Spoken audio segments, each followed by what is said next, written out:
Today we're going to be talking about the most common wide receiver mistakes. Now, the first mistake that a lot of wide receivers will make in their stance is that their front foot will be almost turned at a 45-degree angle. I don't necessarily know why a lot of wide receivers do this. I've seen coaches say to do this because, oh, it helps with balance. But guys, if you're trying to get off the ball, and let's say you have a DB who's in like zone coverage 8 yards away and you got to run like a three outside step post, when you get off the ball, you're going to have to open up and then get off the ball, or your first step is almost going to be like across your frame. So guys, don't have this overly turned toe in your stance because it's just going to cause a false step, a slow get off. You want to be in a strong position. If you could slightly turn your foot to the inside, that's fine, but I would like your foot to be straight up so as soon as the ball snaps, we could explode and get vertical right away. Now, before we get into the rest of this video, you guys, if you're a receiver and you would like a daily workout schedule that you could follow on the field and in the gym, check out that very first link in the description below. We give you the exact sets and reps to follow. We break down what you should be doing like Monday, Tuesday, Wednesday, etc. All mapped out for you guys with video examples of each drill and each gym exercise. So if you guys want our elite wide receiver training schedule, check out again that very first link in the description below. Let's get back to this video. Now, the second mistake that wide receivers will make in their stance is when they face press coverage, they will have their hands crossed or resting on their front knee. You don't want to do that, guys, because you're not in a ready position to, I guess you could say, fight in a sense. If you have your hands crossed, and I know why wide receivers do it. You see Odell doing this, so you line up, you think it looks cool, I understand. But if a DB sees you lined up like this and he goes to jam and get his hands right on this chest plate, you have to go out and then swat up. Or what you got to do, a lot of people will say, oh, just swat up. That's not a strong position to be able to hit this DB's arm away. The point of control when a DB jams is the back of his elbow, back of his arm, back of his shoulder. You can't do that if you are going up. So guys,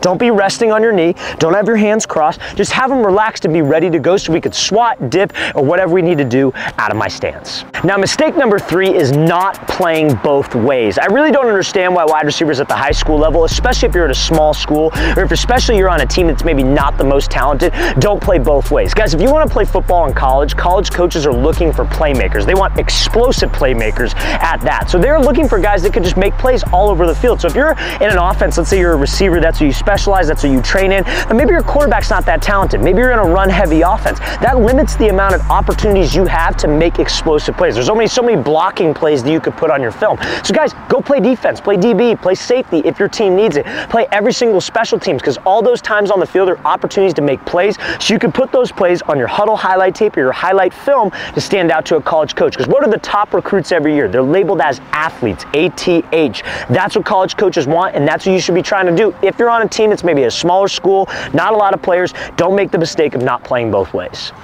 Now, the next mistake receivers will make when it comes to catching is showing their hands too early on a deep pass. So if I'm running a fade and I got a DB who's trailing me right on my hip, I don't want him to know exactly when the ball is going to be dropping. A lot of guys, what they'll do is they'll run, ball's thrown, and they raise their hands up, and all that DB is going to do is know to shoot his hands. As soon as he sees that football hit your hands, he knows exactly where to punch and knock that ball out. You want to have a concept called late hands. So ball's thrown over the top, I want to be running, but I want to catch this ball right around chest level. Trust my eyes see this thing hit my hands, so I don't let the DB know exactly where the ball is going to be, and I can easily just put this thing away to be more consistent when that ball's in the air.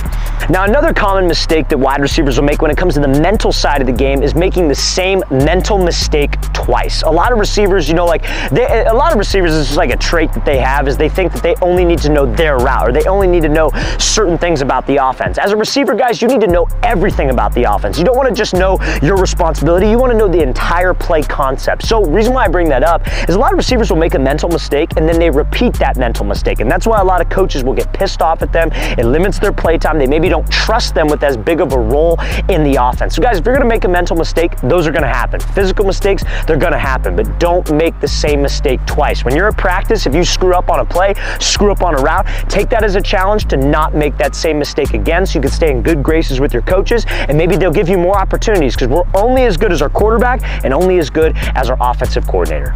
Now, the next mistake that receivers will make when it comes to off the line of scrimmage versus press coverage is not having press releases picked before the game starts. So a lot of receivers, guys, there are a million different press releases that you could do. We post a ton of different press releases on this channel talking about technique, etc. But receivers, guys, we really only need 5 to 6 releases that I'm comfortable with and that I know can work against the DB that I'm matched up with in a given game situation or that I'm preparing for on film for that week. So let's say you're a high school receiver. Let's let's say you know you're playing a team on Friday, you know a specific DB, you're always lined up on the left side. That DB likes to play outside shade press, maybe 2 to 3 yards off, sitting and catch technique, and maybe some different type of off man and zone. You should have a plan going into that game how you want to attack those specific looks. So if that DB likes to play a lot of, let's say this red cone's DB, he likes to play a lot of outside shade press, I maybe want to have 2 to 3 releases that are all going to attack outside shade press going into the game. So when I break the huddle or I get a signal from the sideline, I see he's coming out with that look, bam, I can play fast, I know what release I like,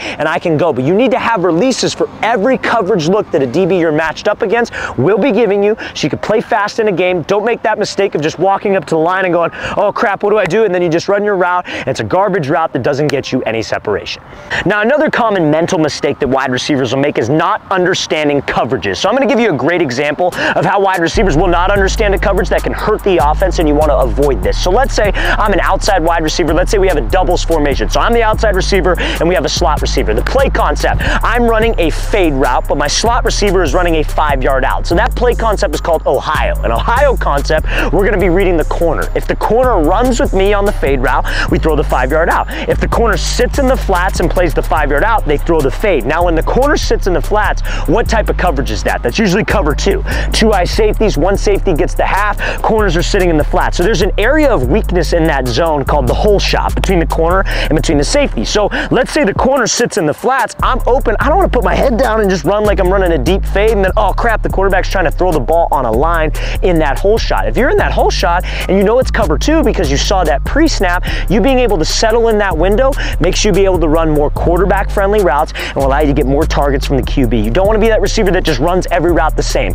especially when you get to a higher level like college football. Every single route that you run is usually an option based off of coverages. So if you see this, you're going to run this. If you see that, you're going to run that. So you need to have some type of knowledge of coverages as a receiver. Now, another common mistake that receivers will make when it comes to catching the ball is using the excuse of, I don't have a quarterback to throw to me, so I can't work on my hands. That is incorrect. That is false, you guys. There are plenty of things that you could do to work on your hands without a quarterback. If you would like 30 days of workouts to improve your hands, that works on your grip strength, different hand-eye coordination drills, all can be done without a quarterback. Check out that second link in the description below for our 30-day wide receiver catching program. Again, second link in that description below to improve your hands without a QB. Now, this next mistake that receivers will make is something in the gym that you want to try to avoid at all costs, and that's training only like a bodybuilder. And I get it, guys. A lot of you are in high school, middle school, you need to get bigger, so you need to do exercises like bench press, shoulder press, barbell back squat. I understand all of that, but guys, as a receiver,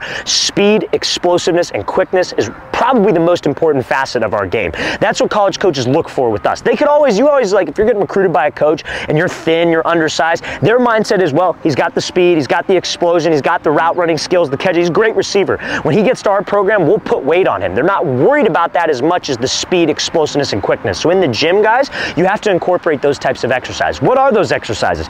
Box jumps, single leg box jumps, Olympic lifts. You have to train explosively in the gym if you want that to translate on the field. So don't just be a bodybuilder, you guys. We're football players, so we got to make sure that we train like athletes.